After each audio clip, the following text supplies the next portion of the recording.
When we talk about education, kind of we're looking at it in a vacuum. We're talking about the struggles that low-income kids are having, and that's true. But Mrs. McMahon, you are also aware that in America we have more income and wealth inequality than we've ever had before. You are aware that we have the highest rate of childhood poverty of almost any major country on earth. You are aware, I suspect, that teachers are dealing with kids who are literally homeless, kids who come from dysfunctional families where there is violence. Does it concern you in America that we are living in a society where the people on top are doing phenomenally well, while 60% of Americans are living paycheck to paycheck? And how do you think that impacts our educational system? Thank you very much, Senator, for that question. First of all, let me say that I believe that teaching is one of the most noble professions that we have in our country, and we have so many good, dedicated teachers to help our students.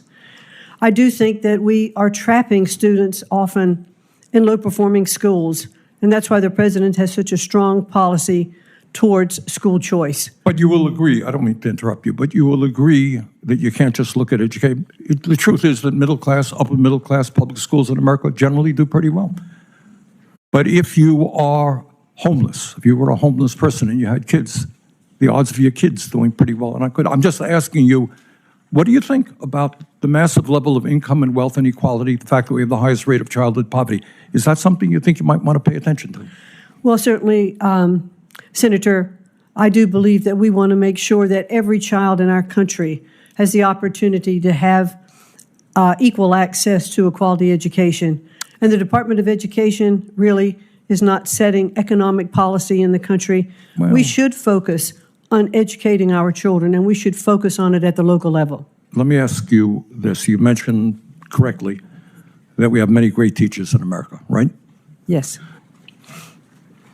If you as a businesswoman wanted to attract the best and the brightest, would you be starting them off after they leave school, maybe $50,000, $60,000 in debt with salaries of $35,000 or $40,000? Or would you say, we respect, you talked about teaching being the noblest profession. I agree with you.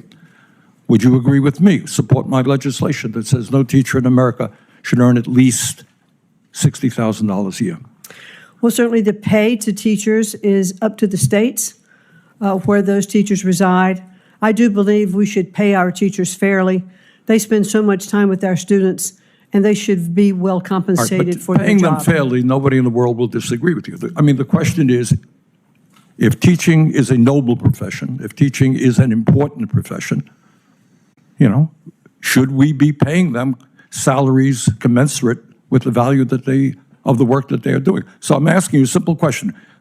Would you recommend to states, as the leader of education in America, that teachers at least make $60,000 a year? I would certainly recommend to states that teachers be paid what is commensurate with the kinds of jobs that are part of their states. Not all states have the same living costs. Not all states have the same ability to pay teachers, but to attract really good teachers and to keep them, we should definitely pay them commensurate with the job performance that they are undertaking.